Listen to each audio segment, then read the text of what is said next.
I'm Tom Morello, and you're listening to the Ralph Nader Radio Hour. Stand up, you've been sitting way too long. Welcome to the Ralph Nader Radio Hour. My name is Steve Scrovan, along with my co-host, David Feldman. Hello, David. Hello, Stephen. It's good to have you here, as always. It's always good to have the man of the hour, Ralph Nader. Hello, Ralph. Hello, everybody. Get ready. We've got a great show for you, but before we get to the meat of the show, Ralph, you have an update on the Congress Club. Tell us about that. Yes, we've just sent to Congress Club members a draft letter to your senators and representatives demanding the establishment of a corporate crime database by the Justice Department. They have a street crime database, but year after year, they've been avoiding a corporate crime database. And such a database will increase the coverage of corporate crime. It will involve more law schools in teaching corporate crime. It will inform the victims of corporate crime, what's been happening, what the trends are. And it's all up to the Congress, as usual. And we've got some Republican and Democratic support for this, but it takes a push from back home. That's you, Congress Club members. So if you like the letter, you want to add a personal touch, send it to them, email, by postal, and then let us know what the response is. Okay, Congress Club members, you have your assignment. Now let's get to the show. Our first guest today will be David Enrich, the business investigations editor at the New York Times. In his new book, Servants of the Damned, I love that title, he investigates the relationship between corporate interests, conservative politics, and the big law firms that represent them. The book focuses on one in particular, Jones Day, one of the world's largest law firms, and their rogues gallery of clients. Tobacco company R.J. Reynolds, alleged insurrectionist Donald Trump, alleged drug pusher Walmart, alleged drug pusher Purdue Pharma, alleged serial assaulter the Catholic Church, alleged baby poisoner Abbott Laboratories, Russian oligarchs, and others. Mr. Enrich argues that Jones Day encapsulates the changes that have swept through the legal industry in recent decades, how Jones Day and other law firms like it have, quote, become enablers of the business world's worst misbehavior, unquote. Our second guest will be Dr. Michael Jacobson, co-founder of the Center for Science in the Public Interest. He'll be joining us to talk about a troubling trend that's emerged during the COVID pandemic, a rise in alcohol-related deaths. And one strategy consumer groups are pushing to combat it, taxing alcohol sales. We'll speak to him about the longstanding policies that favored low taxes on alcohol sales, COVID-era policies that made it easier to access alcohol, and other forms of serious substance abuse. And he will propose policies that seek to reduce the harmful results of excessive drinking. As always, somewhere in the middle, we'll check in with our corporate crime reporter, Russell Mokhiber. But first, let's find out which corporate law firm has been advocating for the devil. David? David Enrich is the business investigations editor at the New York Times and the best-selling author of Dark Towers, Deutsche Bank, Donald Trump, and an Epic Trail of Destruction. His latest book is Servants of the Damned, Giant Law Firms, Donald Trump, and the Corruption of Justice. Welcome to the Ralph Nader Radio Hour, David Enrich. Thank you for having me. Welcome indeed, David. As one who was associated with 2 prior books on corporate law firms, your book has delved deeper in more detail than any book I've ever read on a giant corporate law firm, in this case, Jones Day, with about 2,500 lawyers. It was started by Tom Jones well over a century ago in Cleveland, Ohio, and has branches and offices now all over the U.S., and Europe, Asia. They like to call themselves a global law firm. And your analysis has gone deeper, and you are careful to note that Jones Day is not the only law firm that engages in immunizing corporate misbehavior or corporate crime and facilitating legal systems that enable corporations to get away with so much that we've discussed on this program over the years.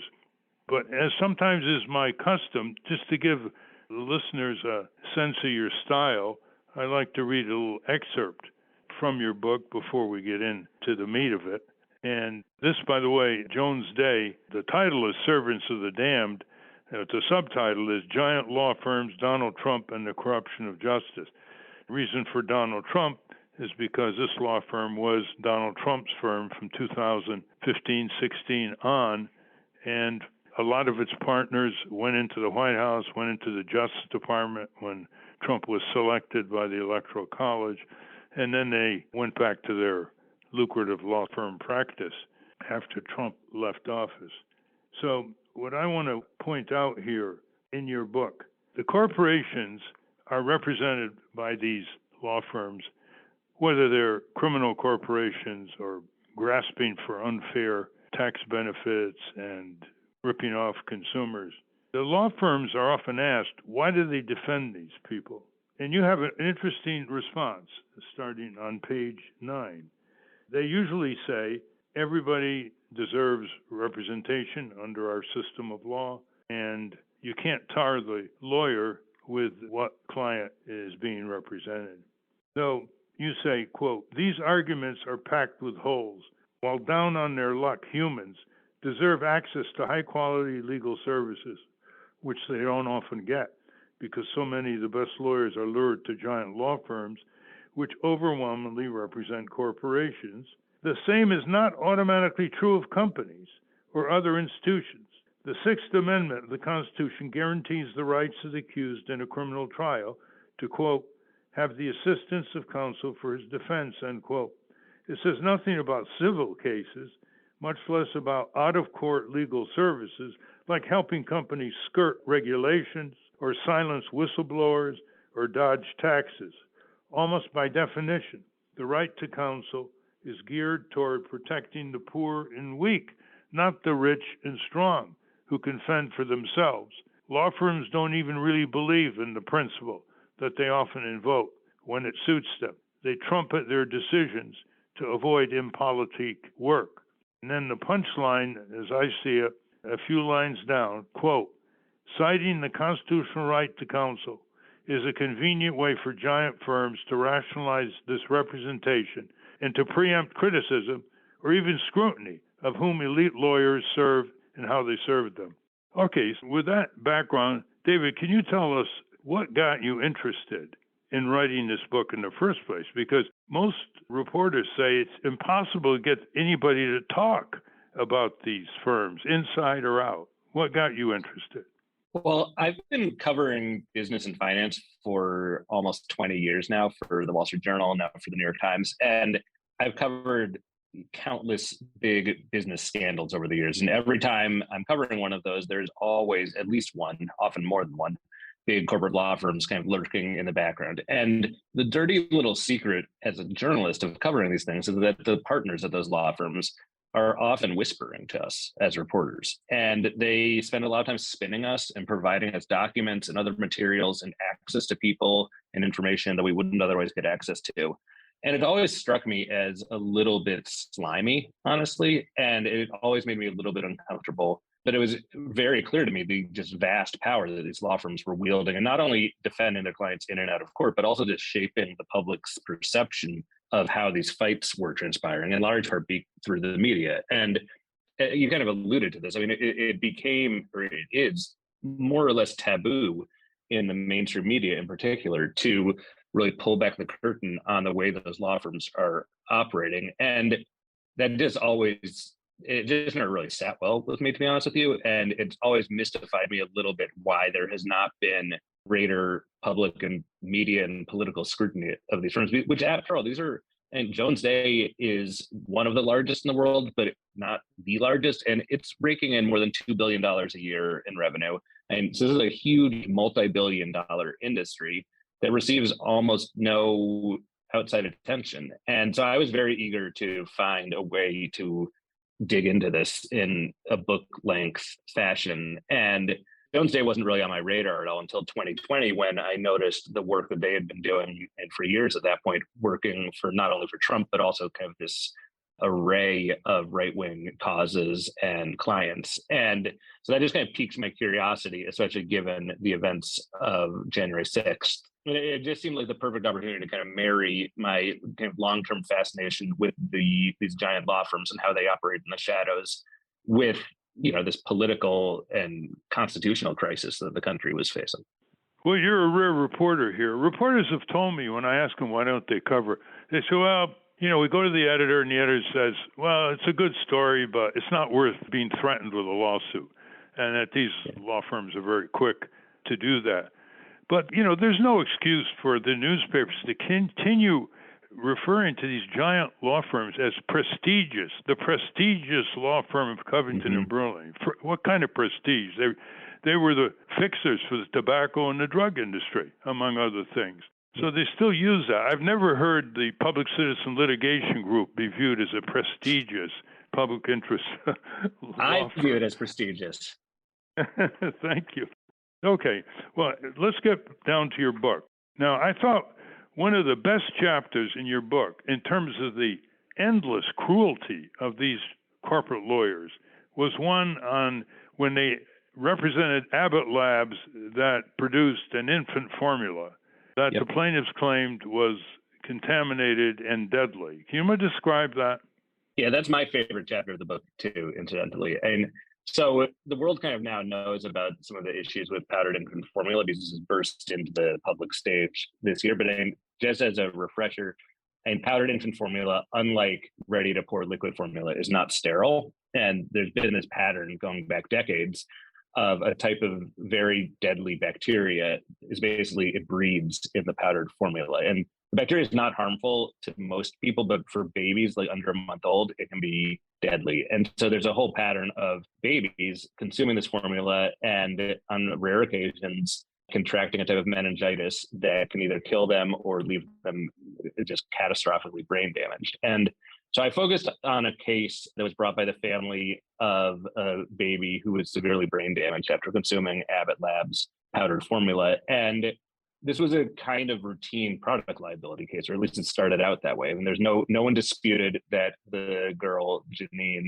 had suffered this terrible fate after contracting a type of meningitis that was caused by a type of bacteria that's known to breed in powdered formula. But Jones Day, which was the law firm that had long represented Abbott, engaged in a series of just hyper-aggressive legal maneuvers that the federal judge who's presiding over the case described as the worst by a factor of 10 he had ever seen on his career as a federal judge. And it involved everything. It was kind of just straight out of the playbook of aggressive corporate litigation. And it was started off with basically snowing the plaintiffs with just tens of thousands of pages of supposed evidence that, according to the plaintiffs and the judge, had little, if anything, to do with the actual facts in the case.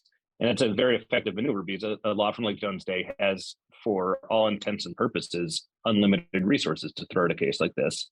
And the relatively small-time lawyers who were representing Janine's family and her interests, they were from a small firm. They did not have unlimited resources, and they didn't have time because the family was poor, and caring for a child with this kind of severe brain damage is extremely expensive. So that was step one. Step two was that when it came time to depose witnesses before the trial, it was the plaintiffs who were deposing witnesses, including employees from various Abbott factories and headquarters and things like that. And during those depositions, which are supposed to be the plaintiffs to use as they want, and they have a limited amount of time to interrogate the witnesses, the lawyers for Jones Day really kind of threw up a series of obstacles that the judge presiding over the case described as just completely beyond the pale. And the primary thing was that they were just lodging objections to basically every line of questioning that the plaintiff's lawyers put forward. But they were also doing that in a way that not only interrupted the flow of the questioning and consumed lots of time, but often had the effect, and arguably by design, to coach the witnesses on how to respond to questions.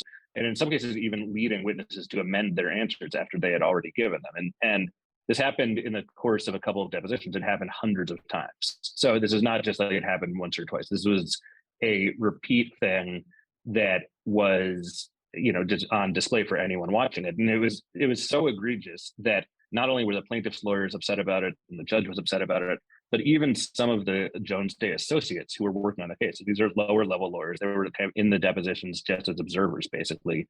They were worried about it. And I talked to one who said that he and his colleagues after one of these depositions had been kind of chatting privately among themselves and were just really uncomfortable with the aggressive tactics that were being used. And describe the 6 or 7 hour brutish deposition of the poor parents by Jones Day lawyers.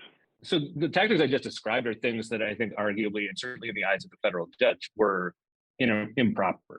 What happened in the deposition when the family members of like the mother and father were deposed was not improper, but it was actually very much par for the course in these corporate litigation cases. And they basically tried to destroy the parents. And with the father, that meant digging into his past. By his own admission, he had a history of drug abuse. And that was brought up over and over and over again. He'd had an affair at one point, which his wife knew about, and that came up over and over again. And from the father's account or perspective, it was meant to destabilize him and kind of keep him off balance, and also to put him and his lawyers on notice that were he to take the stand in the trial, that Jones Day and Abbott would do their level best to destroy his credibility, not just behind closed doors in a deposition, but in the light of day with reporters in the room and his reputation at stake. And it was in some ways even worse, I think, what happened to the mother. And she didn't have that personal baggage to contend with, but basically Jones Day, over the course of, I believe, about 7 hours, asked, the mother is the one who prepared this formula, which entails, scooping out like a couple scoops of powder, putting it in a bottle, mixing it with water, and then serving it to the baby. And this was, a 30-second, maybe 60-second process that was probably, in hindsight, the worst moment of her life. And it had resulted in her child nearly dying and being in a state where she would never walk, talk, sit up, swallow. And it was just a tragedy that she had undoubtedly relived a million times in her mind. And Jones Day seized on that, and basically over and over and over again, as this woman got more and more tired and more flustered and more frustrated, asked her the same questions in different ways, trying to have little inconsistencies in her story start to appear. And then when those inconsistencies began appearing, really seize on them and exploit them and make them seem bigger than they were. And the rationale for that was not simply to be cruel and destructive, but it was that they wanted, and this is what they did, when the trial came about and the mother was on the stand testifying, they could seize on the kind of tiny little details in her story during the deposition that had changed slightly and use that to really destroy her credibility on the stand. Yeah, and for this, they were paid handsomely. And of course, it's all deductible by Abbott Labs as an ordinary necessary business expense. How did the case end up for these poor parents and the child who had to be cared for? They lost for the rest of her life. Yeah, Abbott was found not liable. The jury apparently was unsure about where this fateful bacteria had come from and whether maybe somehow the mother had introduced it into the bottle as she was preparing the bottle. And this is, Jones Day and Abbott have a remarkable track record of success here. And I've not spent a lot of time talking to people who worked on these cases on both the plaintiff side and the defense side. No one can recall a single case that Abbott or any other formula maker for that matter has taken to trial and lost. They win every single time. And in the cases that they don't think they're going to win, they reach out of court settlements that have these very kind of stringent confidentiality provisions attached to them so that no one can talk about the cases. And it's kind of impressive in a gruesome sort of way. And there is, up until this year when a bunch of babies died after consuming powdered formula produced by Abbott, this is something that really was below the radar. And I think that is in large part, not entirely, but in large part a testament to the success of Abbott and other formula manufacturers and their lawyers at preventing big jury verdicts that would have really grabbed the public's attention and made a lot clearer to not only the public, but also to government regulators that there was a pattern here. And again, you can dispute the individual circumstances of particular cases, but there's no question. And there's been a tremendous amount of scientific and academic research, peer-reviewed, that shows that in cases of infants getting this type of specific meningitis, it is extremely rare for them not to have consumed powder formula. And it's a fact pattern that is certainly in the aggregate, no one disputes. And so I think that the odds that, or the likelihood that they could have never lost a case in court, I just think it's a very powerful example to me of how lopsided and skewed and unbalanced the system of justice can be when it comes to big companies versus individual ordinary people. Jones Day is so brazen. You turn on NPR and they say one of our sponsors is Jones Day. Now, from what you talk about and write about and document about, Jones Day has more than pushed the envelope. And I'll leave it to the readers to find more of the details, but we'll get more in the rest of the interview with you. I will say, in fairness to Jones Day, they have 2,500 or so lawyers, and a lot of them do good stuff, right? Not just representing companies and other things, but they've got an expansive pro bono effort on the U.S.-Mexico border where they're helping undocumented migrants deal with the extremely complicated and unpleasant immigration courts down there. And so this is not a monolith, and it's not a place that I regard as like evil, but it's a place where it's really, to me, a classic example of a place where even well-intentioned lawyers go and, to make a living, to repay their debts, whatever. And sometimes really pushing the envelope. We're talking with David Enrich, who has just come out with the best book ever on a giant corporate law firm, Servants of the Damned, Giant Law Firms, Donald Trump and the Corruption of Justice. He also was the best-selling author of Dark Towers, another expose of Deutsche Bank, which you might want to read if you want to know about these large banks that are often represented by large corporate law firms. Let's go into your natural segue here, the chapter that is titled Dirty, Dirty, Dirty. What's that about? Yeah, this is a reminder to everyone that Jones Day is kind of the focal point of the book, but it is not alone. And in fact, some of the tactics that other law firms use are even worse than what Jones Day uses. And this ranges from helping to whitewash the policies and laws of some really terrible kind of fascist-y regimes in Eastern Europe, to intimidating and bullying reporters in ways to kind of basically get them to censor themselves, and intimidating people and threatening them. And this is kind of my attempt through telling kind of a few vignettes about different law firms, different big law firms, to really make the point that this is, while the book is about Jones Day, this is a problem that is endemic to the legal industry right now, where even supposedly liberal law firms like Paul Weiss engage sometimes in practices, both in representing their companies and defending themselves, that are not in line with the values that they espouse. And, there's a whole bunch about another law firm that, on its website talks very proudly about how the clients we represent are a reflection of our values and blah, blah, blah. And we need to be able to say no to clients. And then you find out that they're representing money launderers, drug traffickers, multi-billion-dollar fraudsters who have, ripped off entire countries. And there's a lot of lip service that the leaders of the legal industry pay to being good corporate citizens and, being public-spirited officers of the court. And you often scratch a little bit beneath the surface of these giant law firms, and you realize that is just not true. Well, not only not true, but when they say we believe in the positions of the clients we represent, that was a comment that Lloyd Cutler of Wilmer, Cutler and Pickering made to Mark Green when Mark Green wrote his book on the other government, which is on Covington and Burling and Wilmer, Cutler and Pickering. But it really isn't true. I mean, they don't believe in all the positions of their clients. And when you nail them on that issue, they say, well, we're required by the professional code of ethics of our profession to, quote, zealously represent these clients. Not up to us to expose their Achilles heel. That's what the adversarial system's for. It's up for the opponent's lawyer to do that. That's a fine sentiment for a courtroom, but that has nothing to do with helping, a money launderer set up shell companies to hide their money. That has nothing to do with helping a big hedge fund or private equity firm avoid taxes, or trying to basically intimidate reporters so that they won't write negative stories about your own law firm. So they use this notion that everyone is entitled to a robust, zealous defense or representation in court, which is true, to cover a whole range of activity that is just no one has any obligation to provide or is any entitlement to receive. Or rigging the courts by using political influence to get their favorite federal judges nominated and confirmed.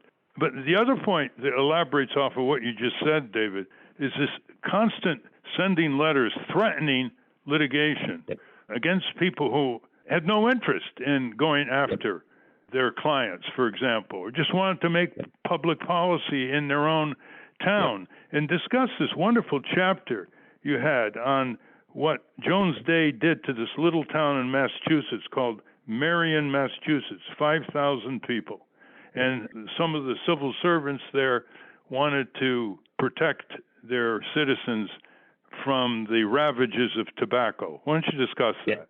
Yeah, so Jones Day, first and foremost, has been representing RJR, the giant tobacco company, for this point about 40 years. And it's one of their biggest clients. It is one of those that historically and probably still to this day has churned out $100 million, sometimes more in revenue a year for Jones Day. So it's one of their most important clients. And so I tell the story of Marion, Massachusetts, which is a small community just right next to Cape Cod, that decided a newly elected member of the Board of Health, which in the town is kind of empowered to do a wide range of things that are aimed generally at protecting citizens' welfare. And they decided, this is a guy who was a pediatric oncologist. And so he had seen, just through his studies and reading, the terrible things that tobacco can do to, especially to young people, and how addictive it can become. And so he decided with his colleagues on the Board of Health to basically impose restrictions on the sale of flavored tobacco products. So this is not banning the use of flavored tobacco products. It's simply saying that inside our little town where there's like 3 stores, you cannot sell things like candy flavored tobacco. And it also said, in fairness, that you can't sell any flavored tobacco. So that includes things like menthol cigarettes. And no one really thought this was going to amount to much, or that anyone would notice, because again, it's a very small town. And well, they were wrong about that. And Jones Day got wind of this probably through the local town newspaper, The Wanderer, wrote a couple of stories just about the Board of Health and what they were doing. Jones Day got wind of this, and one of their top lawyers, a guy named Noel Francisco, who would go on later to become Trump's first Solicitor General, he wrote a letter on behalf of RJR to the town of Marion, including the Board of Health and the Board of Selectmen, which is like kind of mayor by committee in Massachusetts towns. And the letter it was a kind of 3 or 4 page letter, very lawyerly letter, advancing some pretty hollow legal arguments as to why Marion did not have the right or the legal authority to impose these restrictions on the sale of flavored tobacco. And warning that if Marion went through with their plans to enact these laws, that Jones Day would likely be initiating litigation on behalf of RJR against the town. And the letter, and company law firms send letters like this all the time. I mean, I talked to one former tobacco lawyer, Jones Day, who told me that the letter that Francisco sent to officials in Marion was completely normal. She said, we did this everywhere. And it had its intended effect. And it set off this chain reaction where the town took a threatening letter from a major law firm on behalf of a major company very seriously. They needed to line up legal counsel. The town was, like many small towns, didn't have a whole lot of money. And even when they found a group that was willing to represent them on a pro bono basis, that had to be advanced. They just needed a bunch of other town bodies to sign off on the legal representation. It got all tied up in this lobbying campaign that tobacco interests put forward in this tiny little town. And eventually, after a couple of years of this, the guy who had just been elected to the Board of Health, is a very idealistic and high energy optimist, gave up and withdrew from public office because he had just lost all faith in and all have hope for being able to achieve anything after the power play that he had just seen Jones Day execute. Even though they were getting free legal representation by some outside public interest group, wasn't that so? Yeah, it was offered, and they actually ended up not being able to retain this outside group, even though that was going to be for free, because the Board of Selectmen in the town, which had been the subject of this huge lobbying campaign by Big Tobacco, wouldn't sign off on it for reasons that I think are still a little unclear. And so the town basically collectively, or at least the elected officials in the town collectively, decided that they did not have the appetite to go up against a giant law firm which is even the stationery that Noel Francisco sent this letter on that caught people's attention. It was like this cream rich cardstock that had a list at the bottom of each page of all of the cities in which Jones Day operated all over the world. There was something like 35 or 40 different cities. And the letterhead itself intimidated town officials. And putting aside the legal arguments that were being advanced. And it worked exactly as intended. And it's just a reminder, again, of this huge power imbalance, because it did not cost Jones Day very much, or RJR very much, to have a couple of associates at Jones Day draft a letter, which they were using all over the country, submit it to Francisco for signature, and stick 8 or 10 copies of it in certified mail and send it up to Marion, Massachusetts. And not only did it kill this plan in Marion, but to anyone who was paying attention in the public interest community or in the tobacco community, this sent just a very loud, I think, resonant message to anyone who's paying attention that we, the tobacco industry, are not going to take anything lying down. If you go after us, even if you're a tiny little town, and even if the restrictions you're imposing are not about our core product, we are going to fight it tooth and nail, and we are going to really drag this out in a way that at best will be just terribly expensive and distracting for you over a period of years.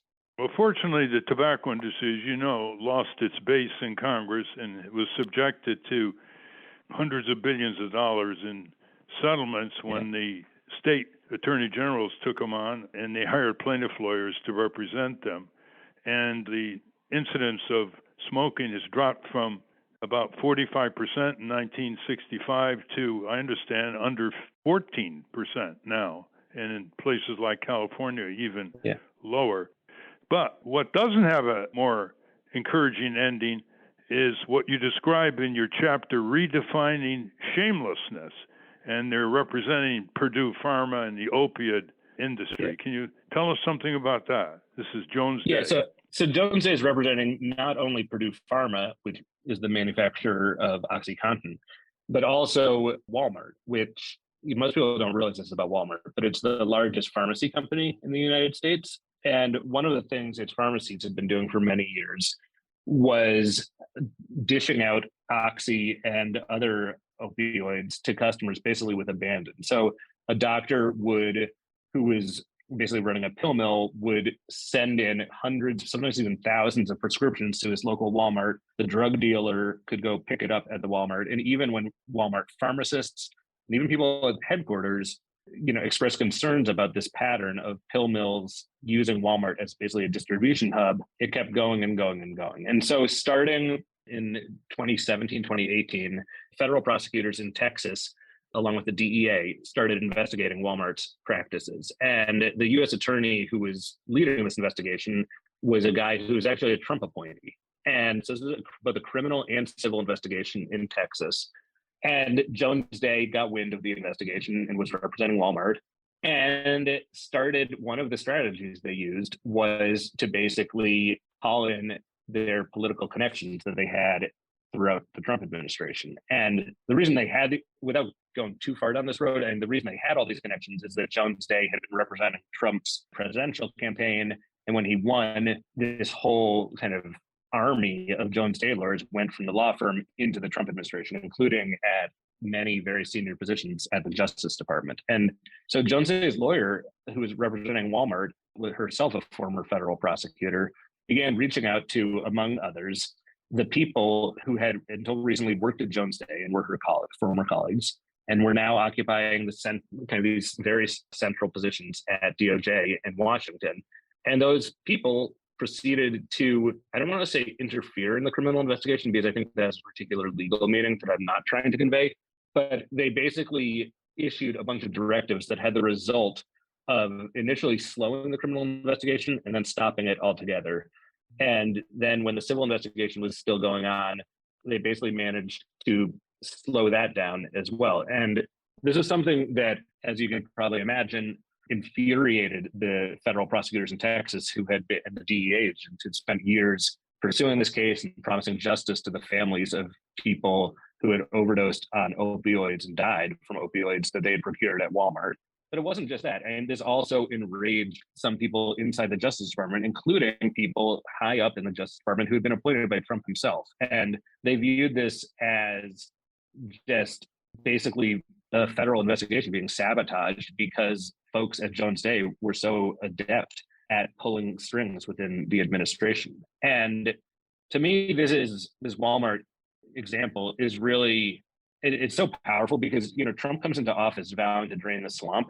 And we've heard so many things about the revolving door between government and the private sector. And yet this to me is the swampiest thing I've ever heard. Like, it's people who until very recently had worked together at a private law firm representing private companies, going into public service at a senior level and helping their former colleagues do things that are, at least in the eyes of the federal prosecutors in Texas, really thwarted their investigation in a way that allowed Walmart to continue for years doing what it had been doing. And I should note here, by the way, that Walmart defends itself and disputes the allegations as I've kind of outlined them, and says that it wasn't doing anything wrong, and that it shouldn't be up to its pharmacists or its executives to be policing the prescriptions that doctors write. That's something that should be up to the DEA and the federal government more broadly, and it's not their responsibility. And so people can judge that for themselves. But there's no question about it. The Jones Day used the connections it had inside the Justice Department, and those are people that had previously worked at Jones Day, in an effort to try to undercut and slow down this very serious investigation. Well, the chapter that shows how far they're pushing the envelope is called No Vacancy Left Behind. And these corporate law firms, and they do it all over the country, notably in Texas, they got changes to turn the Texas Supreme Court around on personal injury and worker and consumer issues. In some states, they elect judges so they can take contributions from law firms like Jones Day. Mm-hmm. But Jones Day has had a huge role, and they bragged about it, of getting their people into the federal judiciary as judges from the district, circuit court, all the way up to the Supreme Court. And that's like more than tipping the scales of justice beforehand. That is the ultimate corruption of the federal judiciary, with the Justice Department cooperation and, of course, Senator McConnell's role in the Senate on confirmation. Tell us a little bit about this. Yeah, well, Don McGahn was a partner at Jones Day, and he was the one who in early 2015 took on the Trump campaign as a client. And even before Trump got elected, McGahn and some of his colleagues at Jones Day were helping the Trump campaign draw up lists of people they might appoint to the Supreme Court and other courts if Trump won the election. And Trump, of course, does win the election. And McGahn gets named Trump's first White House counsel. And one of the things McGahn sought and received as he was offered that job was that he wanted full power inside the White House to be the single person who was responsible for selecting the nominees that the White House would make to various federal courts. And so Trump gave him that power. And McGahn is someone who, and probably his defining trait, professionally anyway, is that he has this visceral hatred of a liberal court or liberal courts and of the so-called administrative state, which is basically federal regulatory agencies having power to oversee private companies and individuals. And he set out through judicial appointments to just completely remake the federal judiciary with judges who were very conservative and wanted to kind of interpret the Constitution as it was written in the late 18th century. And McGahn was just, I think, successful at that beyond anyone's wildest dreams. And that's in part because the Trump administration was blessed with 3 Supreme Court vacancies to fill. But it's also in part that McGahn attacked this in part with his former Jones Day colleagues with just really systematic. He was focused, he was precise, and he was devoted to this in a way that I think is pretty extraordinary and unprecedented. I mean, like a quarter of the appellate bench turned over during the Trump administration and a third of the Supreme Court. And those judges who have lifetime appointments are now, and these are Federalist Society judges who have a very distinct worldview and a very distinct view of the role that judges should play and of what the Constitution means and how it should be interpreted and enforced. And, we've seen that obviously with Roe v. Wade being overturned, but and in a slew of other cases in the religious space and also in the regulatory space, I think are going to have really dramatic effects on the ability of the federal government to regulate everything from consumer products to the environment and climate change, even to things like whether you have to wear a mask on an airplane. That was the judge who overturned that earlier this year, was someone who was picked for the federal court from her seat at Jones Day. And so this is a pattern we've already seen playing out, and I think it's only going to continue playing out in the years to come, in part because the federal court system under the Trump administration, thanks to Don McGahn and some of his former Don't Say colleagues, was just extremely effective. Every day, the results of their Jones Day's handicraft is coming down decisions by federal judges on innocent, vulnerable people, workers, consumers, patients, communities, all the time. And that has to be a big follow-up. I've got to ask you one last, more reflective question, David. What do you see as the future? Is there anything that can stop these giant law firms beyond grinding innocent and victims into the ground in courts, but from reshaping the entire legal system, which reverberates and reshapes the political system into a corporate state in Washington, which Franklin Delano Roosevelt described in a message in 1938 to Congress as the definition of fascism? Certainly, you're not going to get big giant firms fighting other big giant firms, except in certain antitrust lawsuits. I've been watching their growth, and they just seem unstoppable and more brazen and more penetrating into our democratic society, or what's left of it, and more able to rationalize it and excuse themselves and elevate themselves into high public office, and then they come back to their law firms at higher pay. What do you see?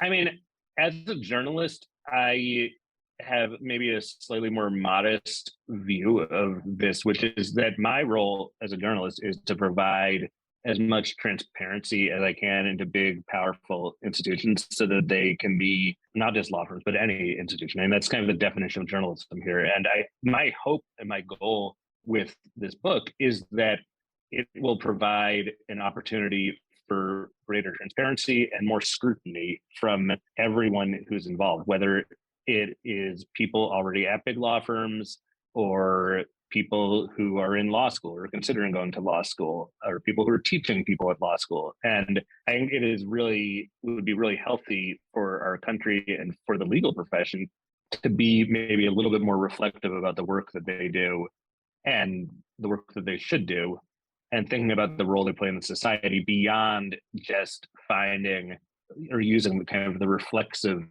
response to everything, which is that everyone is entitled to robust legal defense. There's a lot of room to discuss this and to think about it. And again, this reflects my biases once again, but I think that journalism, and this is certainly my goal with this book, it can play a really useful role in pulling back the curtain a little bit, letting people see how it really works inside these law firms.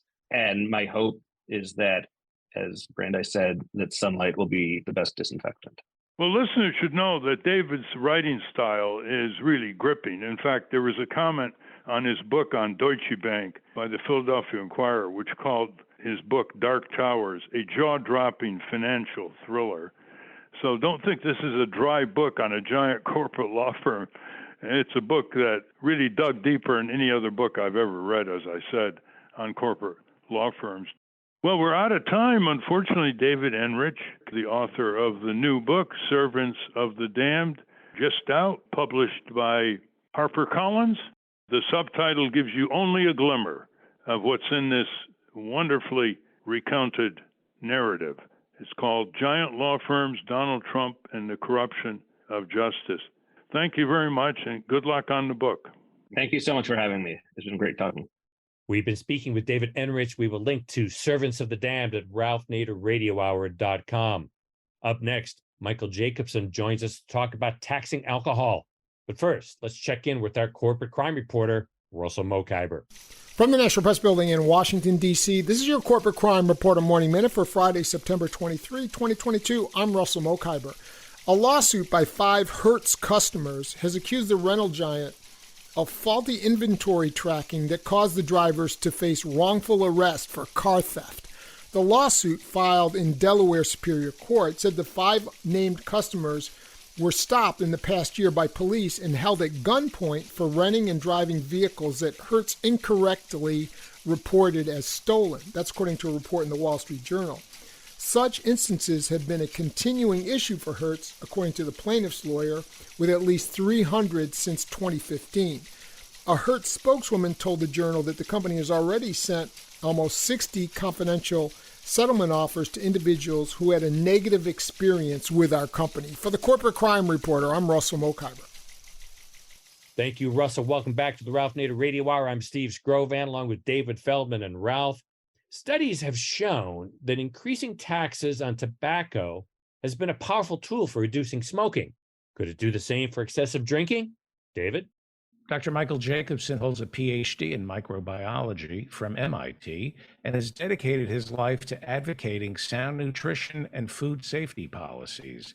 He co-founded the Center for Science in the Public Interest, was its longtime executive director and senior scientist. Welcome back to the Ralph Nader Radio Hour, Dr. Michael Jacobson. Thank you very much. Glad to be here. Welcome, Michael. I remember interviewing you at MIT, and I said, this is a long-range job invitation, and you said, I'm ready for it, and here you are decades later.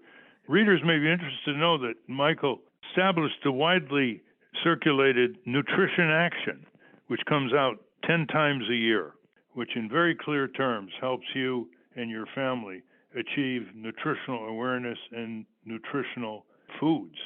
We're going to talk today about something you raised almost as a lone voice decades ago, that the alcohol industry, whiskey, rum, beer, wine industry, has been successfully dampening down their taxes. And there's a new article in the New York Times that said the following. For example, even as alcohol-related deaths soared to record highs in the last few years, alcohol taxes have fallen to the lowest rates in a generation, end quote. Before we get into the tax diminishing phenomena that's going on at various states, especially in Oregon and elsewhere, tell people about the ravages of alcoholism and how many deaths there are a year. Well, the Centers for Disease Control and Prevention recently estimated that alcohol-related deaths are now at 140,000 per year. It's just astonishing. Yet that's really just the tip of the iceberg. The iceberg consists of all the mayhem that alcohol causes to society and to millions of individuals. People become alcoholics at the age of 20 and they can't keep a job for the rest of their lives. And then they'll die early. All kinds of domestic violence, auto crashes that don't result in fatalities, rape, this list goes on and on. And I think because the average person may drink a little, they think, what's the big deal? But alcohol-related problems are an enormous deal in the United States. And just as higher taxes on tobacco reduced, according to many studies, tobacco use, because the price of a pack of cigarettes went high, this has not happened in the area of alcohol, even though similar studies have shown around the world that higher taxes on alcohol-related products reduce consumption and would reduce some of the alcoholism epidemic. Can you talk about that? Yeah, well, there's no doubt that raising alcohol taxes would raise the price of alcoholic beverages and consumption would decline. Now, for any kind of imaginable tax increase, alcohol problems and deaths would not go to zero, but there would be a significant decline in proportion to the increase in tax rates. And then there are different kinds of taxes. Right now, beer and wine are taxed at the federal level at a much lower rate than liquor. And at the state level, it's similar. And some states have pretty high taxes. Washington State has, I think, the highest taxes. Other states have very low taxes. And what's happened really since probably the last 70 years is that increases have been rare, but inflation every year eats away at the effective tax rate on alcoholic beverages. So inflation has gone up at a rate of 8% in the last year, meaning that alcohol taxes have gone down effectively by 8%. And this goes on year after year, but federal and state regulators and legislators just close their eye. I was going to say they close their eyes to this, but that's not the case.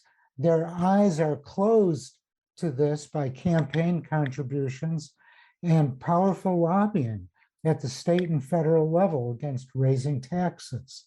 Well, the U.S. Community Preventive Services Task Force, which, as you know, is an independent group of experts, has endorsed measures to deter excessive drinking by raising the price of alcohol. And the New York Times goes on to say, alcohol has never been more affordable. Quote, as a share of average household income, a can of Budweiser in 2010 cost 1/5 of what it did in 1950 after adjusting for inflation, one study calculated, and the cheapest available liquor cost 1/15 the price. So how low are these taxes, federal and state? I mean, are they based on the price of a can of beer or a bottle of whiskey, or are they based just on the volume? They're based on the volume, typically the volume of alcohol. And that's one reasonable way to do it if the tax rates were increased. But, we've become a much wealthier country in the last 75 years. So, when your income goes up, then expenses effectively decline proportionately. And I don't know how much the average income has gone up over the last 75 years, but alcohol prices have become a much, much smaller percentage of a household's income. Just the way with food prices. We used to spend maybe a third of our money on food. Now it's down to 8 or 10%. So things that used to be a significant expense are now just a throwaway. And alcoholic beverages are like that. But there's such powerful lobbying. And it's both, so you get both Democrats and Republicans opposing tax increases. The beer wholesalers are big in big cities, big Democratic cities. They're ferocious lobbyists. The wine producers are big in New York and California, Democratic states, and Oregon and Washington and Virginia, some other states. And this lobbying just prevents any real sensible public health actions from being implemented. Taxes being the obvious example. Taxes isn't everything, and that government could do a lot of other things, both to rein in the industry and to provide more services, like better treatment services for people with alcohol problems. They can, instead of having bars open till all hours of the day or night, the hours could be more limited. A few decades ago, it was difficult, if not impossible, to buy alcoholic beverages at supermarkets. And now you see a whole line of beer and wine right next to seltzer and soda pop. So governments need to be doing a lot more, but the industry is really powerful. And there aren't the countervailing forces that there are in some other situations. Like with gun regulations, there are really now strong groups. The Brady Group, Mike Bloomberg has a group, and others. There aren't such groups with alcoholic beverages, with problems of alcohol. National Council on Alcoholism doesn't deal with this. There have been little groups that have raised objections to what industry is doing, and they disappear. Mike, what would you propose in terms of taxes, federal and state? Give us some numbers, because, to say higher taxes on alcohol somehow gives the impression that there are real taxes on alcohol, and they're so low as to almost be being invisible in some instances in some states. So what would you propose? Yeah. Well, in terms of a structure, there are several things one could do. One is that beer and wine are taxed at much lower rates than liquor. The rates should be equalized, lifting beer and wine taxes up to the liquor rate. That's an obvious thing because alcohol is alcohol. And you could become a wine alcoholic, a beer alcoholic, or a liquor alcoholic. So that's the first thing. And then there should be an inflation adjustment so that alcohol taxes would keep up with inflation. And then there could be just an overall increase in all of the tax rates, beer, wine, and liquor. The Congressional Budget Office estimated that if beer and wine taxes were brought up to the liquor rate, and then the liquor rate was lifted a little bit, 10 or 20%, the government over 10 years would take in $80 to $100 billion more revenue. Can you imagine what could be done with that? You could talk about roads and bridges, or you could think about better treatment for people with alcohol problems, massive media campaigns discouraging excessive drinking, education in schools. Well, all we say is keep at it, Michael. And Center for Science and Public Interest has a good reach throughout the country. Their publication, Nutrition in Action, is well over 500,000 in circulation. I urge listeners to log into the website and sign up. And what is the website before we conclude? It's cspinet.org, cspinet.org. To be continued. Thank you very much, Michael Jacobson. Thank you, Ralph. We've been speaking with Dr. Michael Jacobson. We will link to his work at ralphnaderradiohour.com. I want to thank our guests again, David Enrich, and of course, Dr. Michael Jacobson. For those of you listening on the radio, that's our show. For you podcast listeners, stay tuned for some bonus material we call the wrap-up. The transcript of this program will appear on the Ralph Nader Radio Hour website soon after the episode is posted. Subscribe to us on our Ralph Nader Radio Hour YouTube channel, and for Ralph's weekly column, you can get it free by going to nader.org. For more from Russell Mokhiber, go to corporatecrimereporter.com. To order your copy of the Capitol Hill Citizen, Democracy Dies in Broad Daylight, go to capitolhillcitizen.com. Join us next week on the Ralph Nader Radio Hour. Thank you, Ralph. Thank you, everybody. And join other readers by obtaining a print-only copy of the groundbreaking Capitol Hill Citizen, which is yours for $5 or more, first-class delivery. Hi, this is Jimmy Lee Wirt, producer of the Ralph Nader Radio Hour, and welcome to the wrap-up, where we serve up some odds and ends of our conversation with David Enrich.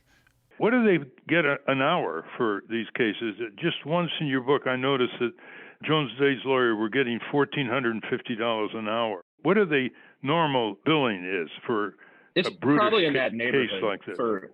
It varies depending on the level of seniority of the lawyer involved. But in a case like this, there were probably 10 or 12 Jones Day lawyers, ranging from, probably first or second year associates up to seasoned veteran partners. And there were at least two of those on this case. And those veteran partners are probably charging over $1,000 an hour. And the associates are probably charging substantially less than that. But it's a tab on a case like this that can very easily stretch into the millions of dollars. And for a client like Abbott, which was, this is just one lawsuit I'm seizing on in this book, but there's many others very similar, some of them basically occurring at the same time in different parts of the country. And a big corporate client like Abbott can easily generate, I don't know if it's this case with Abbott, but easily in theory could generate $100 million or more a year for a law firm like Jones Day. One of our books, David, on corporate lawyers is called No Contest, Corporate Lawyers and the Perversion of Justice in America. We couldn't even get any of these lawyers to talk. And when the book came out in 1996, they completely ignored it, because the strategy is do not respond to anything if you can get away with it, and there won't be a controversy, and the book will not get much coverage. Yep. Well, you're a star reporter for the New York Times, and you had an article excerpting, in a sense, from the book that we're now discussing in the Sunday magazine. But I noticed something as a serious reader of this much-changed Sunday magazine in New York Times, something very strange that I'd like to ask you about. Your article was clearly the lead article in that magazine, but it wasn't on the cover. On the cover was an aspiring young woman tennis player. Yep. And so I said, well, at least there's going to be a ton of letters to the editor in 2 weeks. There's always a 2-week delay. Yep. And 2 weeks came and went, no letter to the editor on your article. Last week, no letter to the editor on your article. What happened? I don't know is the short answer. I mean, I know, look, I mean, the article about the young tennis star I thought was fantastic. And it's entirely possible, this ran toward the end of August. It's the summer. The US Open was about to start. I always want all of my stories to be on the cover of wherever they're being published, like any other journalist. But I think, look, it got great play in the magazine. It got great play the homepage. And I think it's worth noting, if I can say this in a way that does not sound like I'm tooting my own horn, because I'm not trying to. I'm trying to toot the New York Times' horn. And the book has gotten a ton of coverage in the New York Times. And that the piece you're referring to was one of 3 different excerpts that ran at different periods in the New York Times. There's the Abbott Labs saga was detailed in this story in the Sunday business section. There was another piece that ran elsewhere. And you're right, it did get great coverage, and the Times gave you quite a bit of time off to write the book. But my question is more focused. What kind of response did you get in terms of letters to the editor and Jones Day? Has Jones Day been following Mum's the Word? Yeah, it's interesting that you framed it that way a minute ago, because I had not actually thought of it that way and certainly hadn't been able to articulate it that way. But I think that you're exactly right, and that I've been surprised by the mumness, if that's a word, of Jones Day. And I think, look, just bring you inside the sausage making a little bit. And so I've been working on the book for about 2 years, and relatively early on, I had some luck. I mean, I talked to like scores and scores of lawyers, but almost all of those were private, confidential conversations. But I had some luck getting some senior people there to engage with me on an on-the-record basis up until, maybe the beginning part of this year, at which point the law firm lawyered up and hired an outside law firm to represent them and to send a series of, I don't know, what's the right word, pushy letters to my publisher expressing concerns about my bias and my reporting. And there are a bunch of those letters, which are just kind of a normal part of writing about big companies and other big institutions these days. They hire lawyers to send threatening letters. And Jones Day's letters, or this law firm's letters, were, in the grand scheme of things, they were kind of on in the middle of the spectrum. They were not terrible letters as I've come to expect them. But basically, since the book was published, which was earlier this month, I have not received any official feedback. I've not seen any official feedback from Jones Day. I mean, I've received an outpouring of feedback from many other corners, ranging from just like normal readers to people who until recently worked at the firm in some cases, people at other law firms, people in the public interest community and the law school community. And my hope is that, I mean, it certainly touched it with a bunch of people. And I really hope that it will help kind of create a bit of a debate on law school campuses, inside law firms, and in the media about the way that we think about the work that is appropriate and desirable for lawyers to do. Exactly. In fact, we're trying at Harvard Law School to get you invited to the resurrected Harvard Law School Forum so you can generate a discussion there. And the book's going to be reviewed in the Harvard Law Record newspaper that goes out to alumni and is online. There has to be education of the law students so they know what they're getting into. They may know what they're getting into, and they're saying, well, I know what I'm getting into. Everybody deserves zealous representation, which you take apart, and I have to pay my debts. That doesn't mean there shouldn't be a strong debate on the law school, and the professors should get involved as well. How does NPR justify somebody like Jones Day, which was deep partisan, the law firm for Donald Trump and everything he did, all the way to the end, and they're supposed to be nonpartisan, they're supposed to be non-political. Did you notice that? Well, it's funny. Someone had mentioned that to me in passing right when I started on this project, that Jones Day sponsored NPR.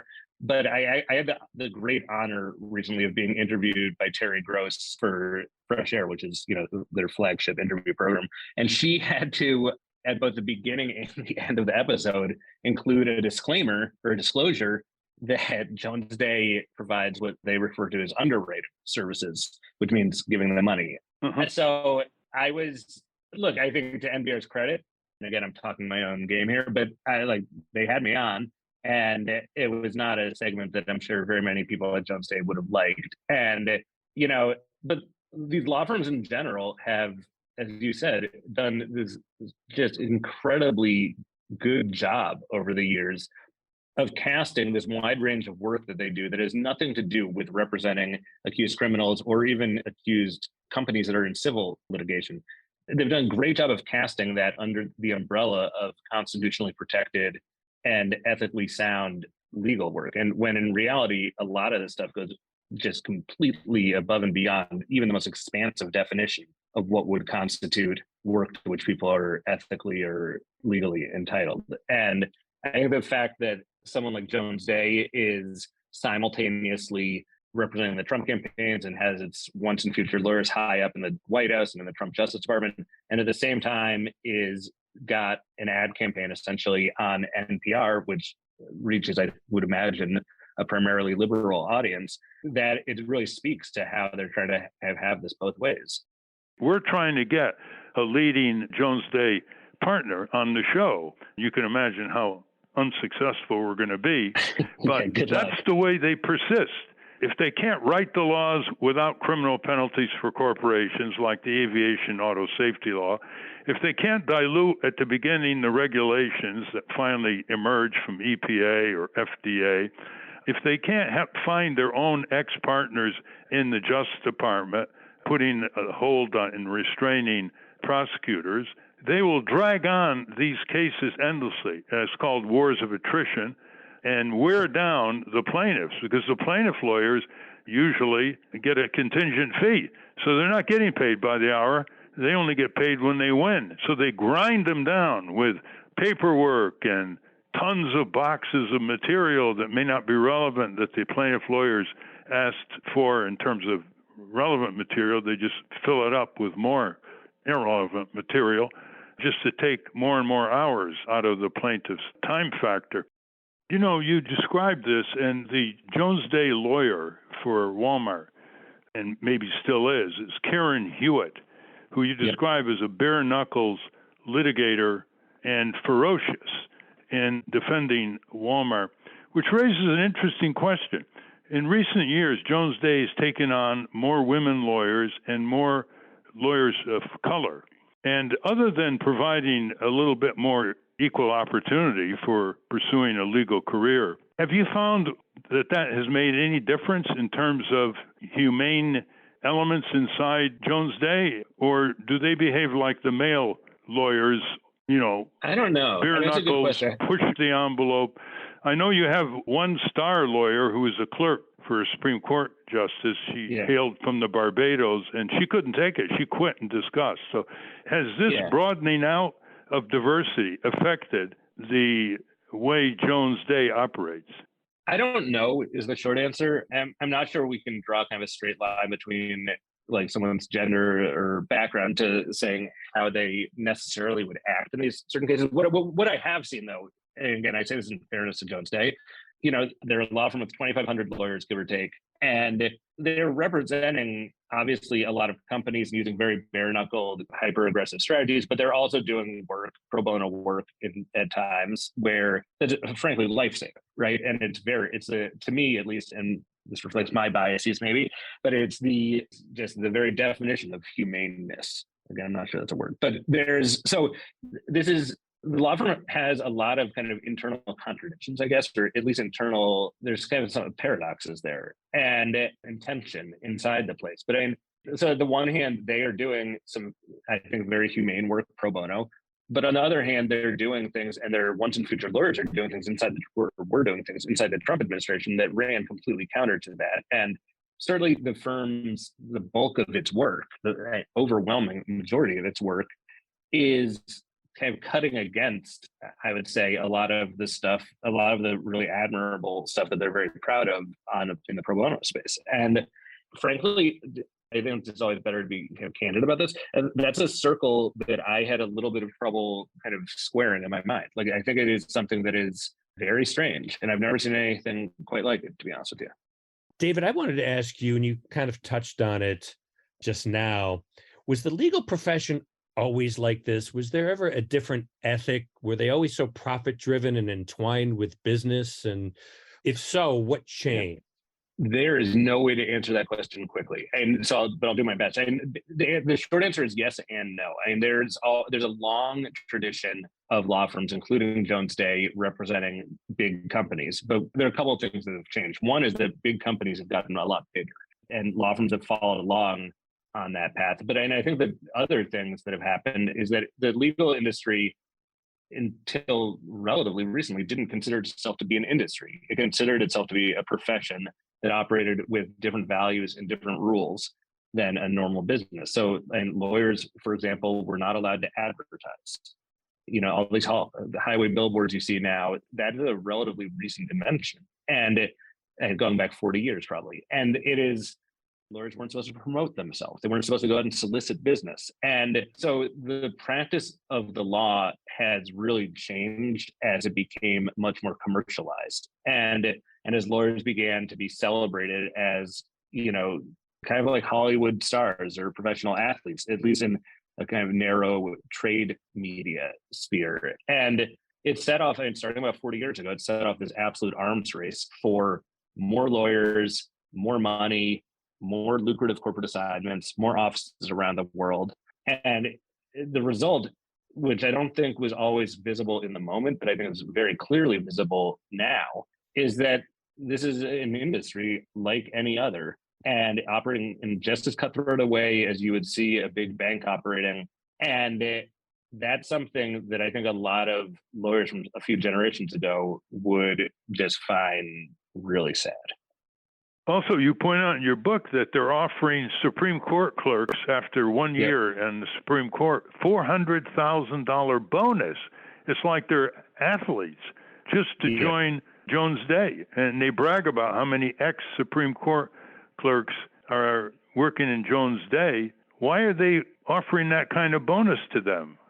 Well, I mean, there's two ways of looking at it, neither of which I think is very good, I guess. And one is that it's just great for marketing and publicity for the law firms. They can boast to clients that we, for the, you know, millionth year in a row, have hired more Supreme Court clerks than any other law firm. And that, I think, gives a lot of comfort to the people at big companies who make the decisions about whether to retain this law firm or that law firm on a big assignment. That's thing one. Thing two, and this is a slightly more cynical view, but I think has some merit, is that having all these people who have just recently worked in the chambers of Supreme Court clerks gives the law firm, and therefore its clients, just a completely invaluable view of the inner workings and the thinking of the 9 Supreme Court justices. And it allows Jones Day, as it brings cases up through the federal court system, not even cases of the Supreme Court, cases that may one day reach the Supreme Court or that they just want to win on an appeal. It gives the law firm and its lawyers and its clients a real advantage to have this bead on the justices' manner of thinking, their manner of decision making, the dynamics between the different justices. And so it basically gives them an edge, an inside edge that, you know, when you're talking about clients that can generate $100 million a year in revenue, that is worth a lot more than the $400,000 signing bonus that they're doling out to get the clerk to come on in the first place. David? Thank you. I want to ask you about why it's so impossible to prosecute these lawyers.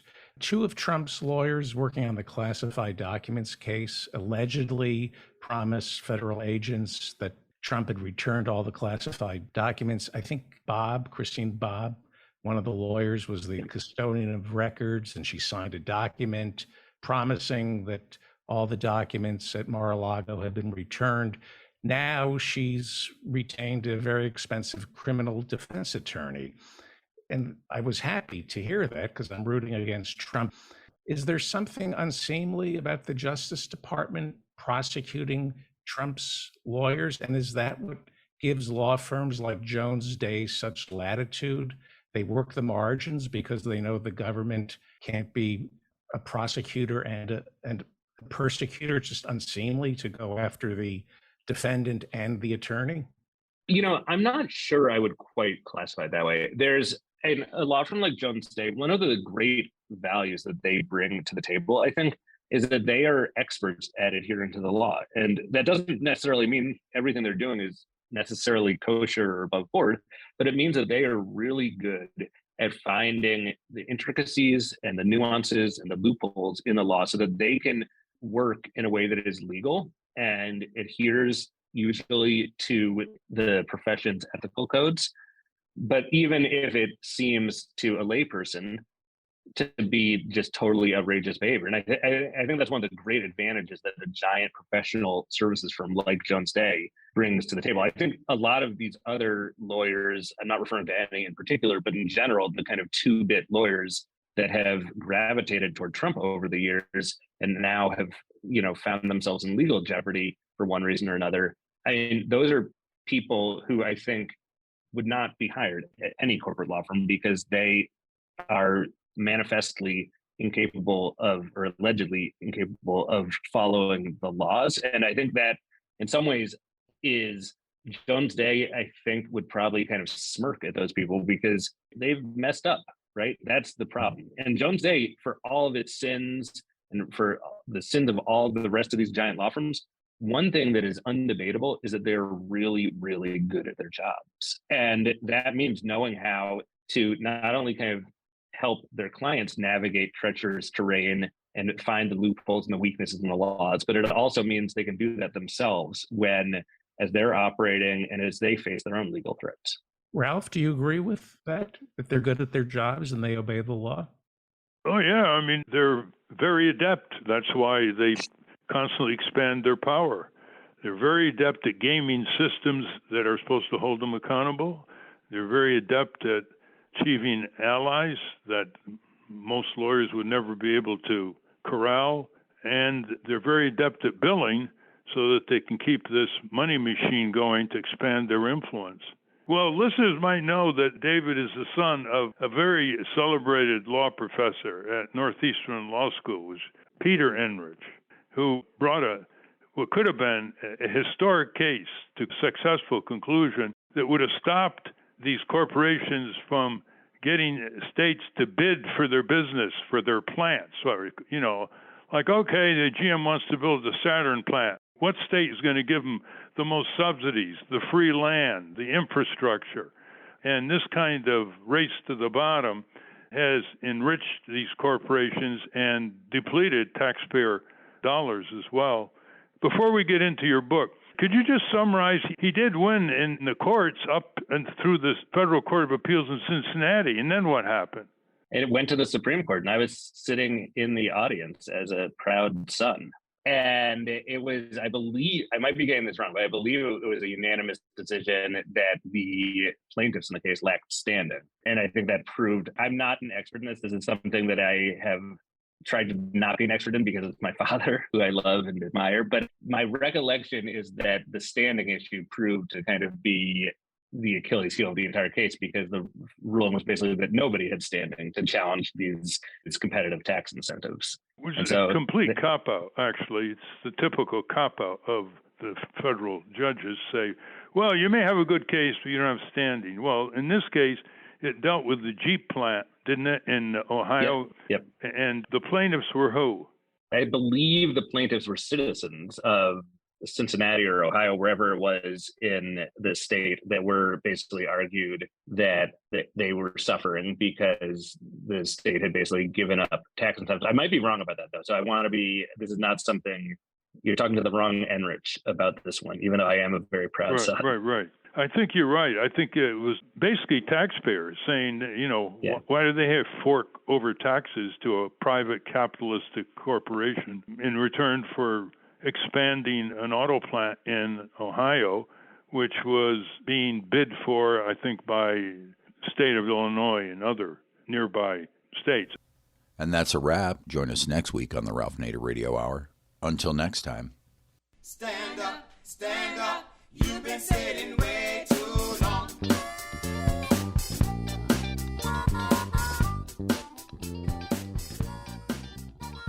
Thieves in the temple.